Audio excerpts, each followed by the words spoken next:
I spent 3 months backpacking across Eastern Europe after graduating from college. I wasn't following a strict itinerary. I just picked a country, bought a train ticket, and kept moving. The only thing that made the trip manageable was a real-time translation app on my phone.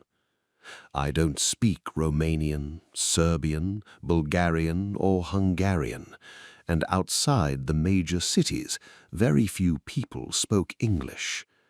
That app became my lifeline.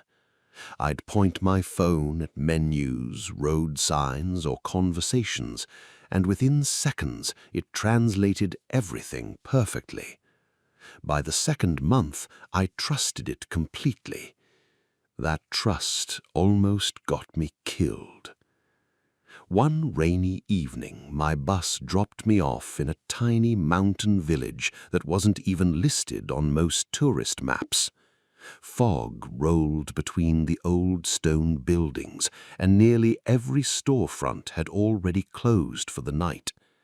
The only place still open was a small family-run guest house. An elderly woman behind the front desk smiled politely, but spoke almost no English. I held up my phone. The app translated everything without a problem. One room, cash only. Breakfast at 7. Simple enough. The room itself was old but clean. Wooden floorboards, a narrow bed, a wardrobe, one tiny window overlooking the forest. The walls were incredibly thin. I could hear muffled voices somewhere down the hallway, but I couldn't understand a word they were saying. After unpacking, I plugged my phone into the charger and climbed into bed. Around midnight, my phone vibrated on the nightstand. The app had opened by itself. At the top of the screen, it read, "Listening." I frowned. I hadn't touched it. The microphone icon was gluing. Apparently, it had detected speech nearby. I figured someone was talking in the hallway.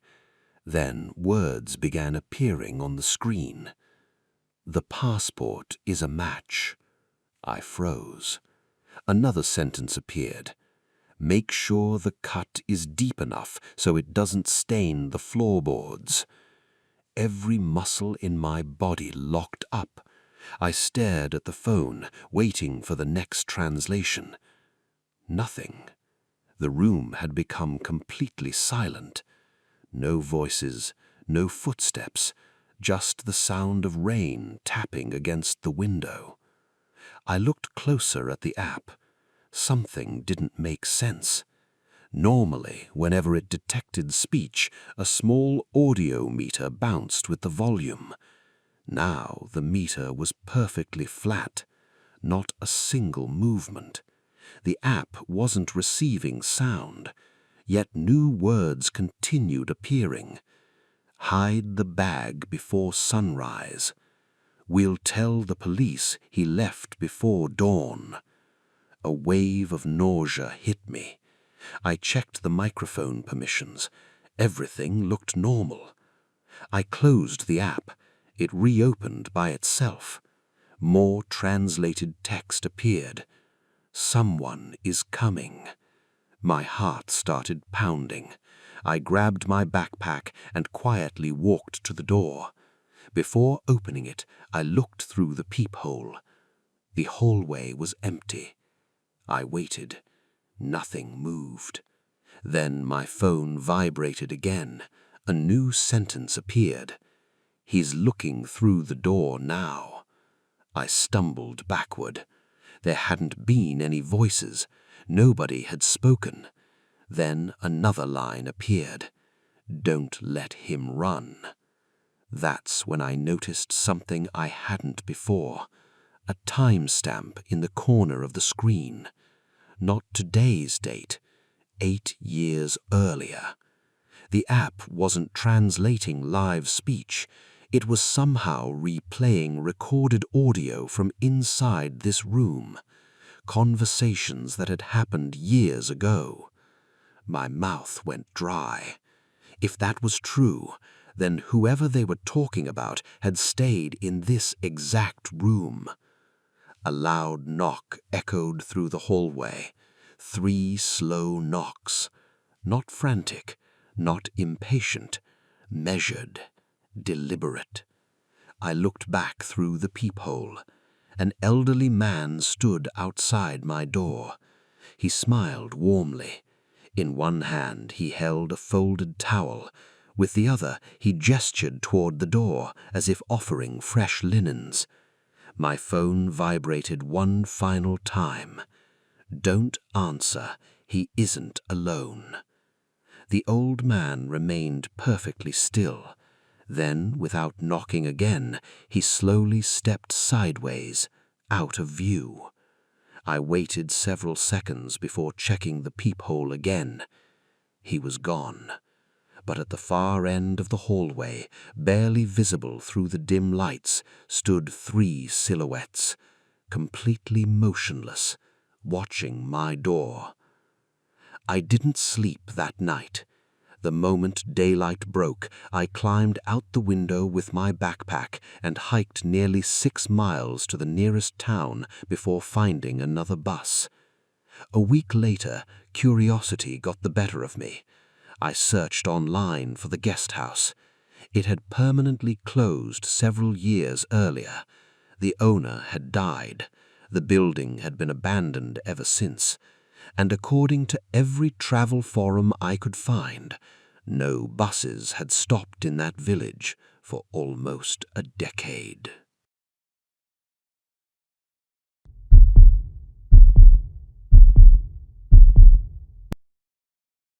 My wife and I have always avoided tourist attractions. Whenever we travel, we look for the places that aren't in brochures, the restaurants locals actually eat at, the trails without signs, the beaches you have to ask about. That's exactly how we ended up booking the excursion that almost became our last. We were staying at a beautiful island resort in Southeast Asia. The beaches around the hotel were crowded with umbrellas, jet skis, and tour groups. One afternoon, while walking along the marina, an older fisherman approached us. He spoke decent English and asked if we wanted to see a beach that didn't exist. He smiled when he said it.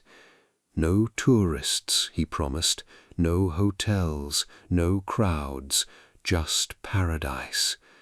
It sounded exactly like the kind of adventure we were looking for. The price was surprisingly cheap. There was no brochure, no company name, no paperwork, just cash. Looking back, every warning sign was there. The next morning he met us before sunrise. His boat was old but well maintained. For nearly 2 hours we traveled farther from the resort than I thought possible. Eventually, the familiar islands disappeared behind us. Then the captain slowed the engine. Ahead was the most beautiful beach I'd ever seen. A perfect crescent of white sand, crystal clear turquoise water, towering jungle surrounding the cove on every side. Not another boat, not another footprint, nothing. The captain smiled. "I'll come back at sunset." Then he turned the boat around and disappeared over the horizon. At first, everything felt perfect. The water was warm, the sand was unbelievably soft. My wife collected shells while I explored the shoreline. For nearly an hour, we talked about how lucky we were to have found the place. Then I realized something. It was completely silent. Not peaceful, silent. There were no birds, no insects, no wind moving the trees. Even the waves made almost no sound. I mentioned it to my wife. She laughed and said I was overthinking things. A few minutes later, she stopped smiling. She said quietly, "There aren't any crabs." She was right. On every tropical beach we'd ever visited, tiny crabs darted between rocks and shells. This beach had none. No fish near the shoreline, no seabirds diving into the water, nothing alive. Then I noticed the ocean. The surface wasn't moving, not even slightly. The tide hadn't changed since we'd arrived. The water looked frozen beneath the afternoon sun. I tossed a shell into the surf. It disappeared beneath the surface, but there wasn't a single ripple. My stomach tightened. "Let's head back to the trees," I said. The moment we reached the edge of the jungle, I walked face first into something solid. The impact nearly knocked me backward. I reached out. Nothing was visible, but my hand pressed against an invisible surface, smooth, warm, like thick glass sitting in direct sunlight. I followed it to the left. It continued. To the right, still there. The entire beach was enclosed. We weren't standing on an island. We were inside something. My wife began pounding on the invisible barrier. It didn't vibrate. It didn't crack. It simply absorbed every blow. Panic set in. We ran the entire length of the beach. The barrier curved with the shoreline. There was no opening, no exit, no way into the jungle, no way back to the ocean. It was as though someone had built a gigantic transparent dome around the entire cove. Hours passed. The captain never returned. The sun slowly drifted towards the horizon. That's when we heard it, a metallic click, deep inside the jungle. Then another. Branches shifted, leaves trembled. Something enormous moved between the trees. Not an animal, a machine. A circular object the size of a small car slowly emerged from the canopy. Its outer panels unfolded like the petals of a flower. At the center was a massive glass lens. It rotated towards us. The sound it made was unmistakable. A camera focusing. The lens adjusted several times. Then a red recording light blinked on. My wife grabbed my arm so hard it hurt. We both realized the same thing at once. The beach wasn't hidden. It was contained. And we weren't visitors. We were the subjects. As the last sliver of sunlight disappeared below the horizon, floodlights buried beneath the sand ignited all around us. The invisible walls reflected the light back onto the beach, eliminating every shadow. Then a calm electronic voice echoed from somewhere beyond the glass. "Observation cycle 247 has begun." I don't remember what happened after that. The next thing I knew, my wife and I were waking up on the resort beach just after sunrise. Our clothes were soaked, our phones were gone. The staff insisted they'd found us asleep near the shoreline after a night of drinking. They laughed when we tried to describe the hidden cove. No local captain matched our description. No one had ever heard of the beach.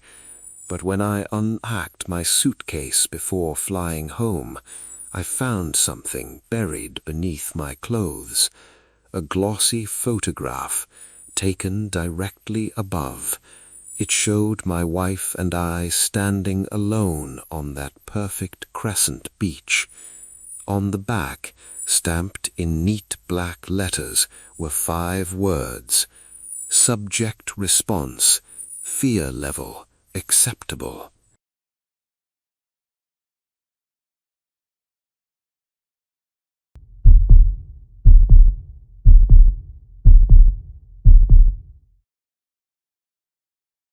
Three of my friends and I spent 2 weeks backpacking through South America after graduating from college. For the last part of the trip, we rented an SUV to cross a massive desert that connected several small towns. The rental agency warned us about one thing: don't leave the highway. They said there were hundreds of abandoned mining roads that weren't maintained anymore. Some simply disappeared into the desert. That sounded reasonable enough. We thanked them, loaded our bags, and started driving. For the first 3 hours, everything went exactly as planned. The highway stretched endlessly through red sand and rocky hills. Occasionally we'd pass another vehicle, but most of the time it felt like we were completely alone. The SUV was practically brand new: large touchscreen, digital dashboard, built-in navigation. Everything worked perfectly. Around lunchtime, the navigation screen chimed. Our route disappeared. A new destination appeared. Calculating alternate route. None of us had touched the screen. The new route left the highway in another mile, following an unmarked dirt road straight into the middle of nowhere. There wasn't even a name attached to the road, just a thin gray line cutting through empty desert. My friend Mark, who was driving, laughed. Bad GPS. He ignored it and stayed on the highway. 5 seconds later, the dashboard chimed again. Turn right. The steering wheel twitched. Not much, just enough for all of us to notice. Mark tightened his grip. What the hell? The navigation repeated itself. Turn right. We missed the exit. The GPS recalculated instantly. Instead of finding another route, the steering wheel jerked hard. The SUV swerved across the lane. Mark fought it, cursing. The tires hit gravel. Before anyone could react, we were driving down the dirt road. The SUV had turned itself. Everyone started yelling at once. Mark slammed on the brakes. Nothing happened. The accelerator pedal slowly pushed itself towards the floor. The engine roared. We were speeding up. He shifted into neutral. The transmission ignored him. He held the power button to shut the vehicle off. Nothing. Every control had become completely unresponsive. Only the navigation screen remained active. The map zoomed farther out than before. There were no cities anymore, no roads, no country names, just one glowing line leading towards a blinking circle. Then the interface changed completely. The map disappeared. A black screen replaced it. At the center was a countdown timer, 00:18:43. Beneath it appeared a message: approaching border crossing. A synthetic voice filled the cabin. Please prepare your biometric data. Nobody spoke. The voice repeated itself, exactly the same tone, exactly the same words, again and again.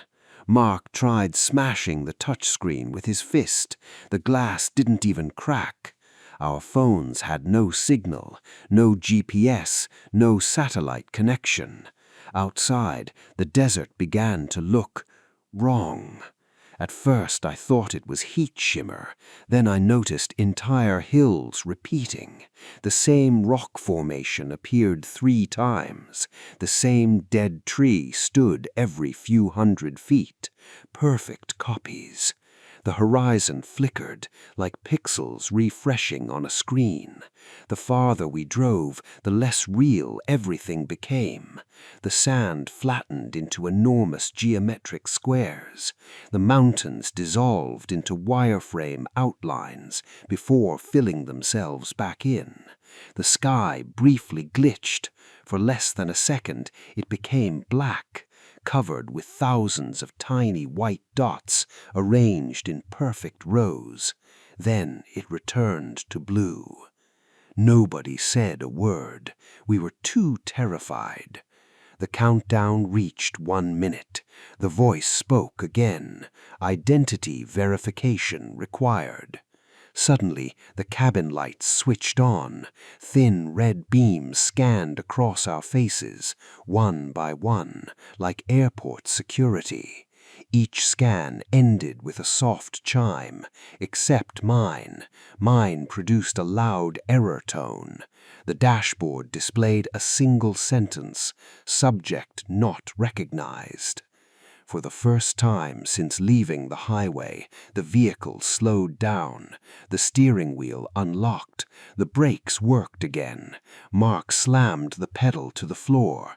The SUV skidded sideways in the dirt before spinning completely around. We drove back towards the highway, faster than I thought the vehicle could handle. None of us looked back. When we finally reached pavement, every warning vanished. The navigation returned to normal. Our original destination reappeared, as if nothing had happened. When we returned the SUV 2 days later, I asked the employee if the navigation system had ever malfunctioned. He stared at me for a few seconds, then quietly asked, "What dirt road?" I showed him the location on my phone. There wasn't one. Satellite images showed nothing but untouched desert. No tracks, no intersections, no road.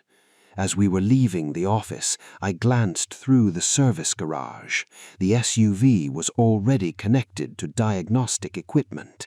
Its dashboard display lit up for just a moment. I only caught a glimpse before the mechanic closed the door. The countdown timer had restarted. This time, it was counting down from 4 hours.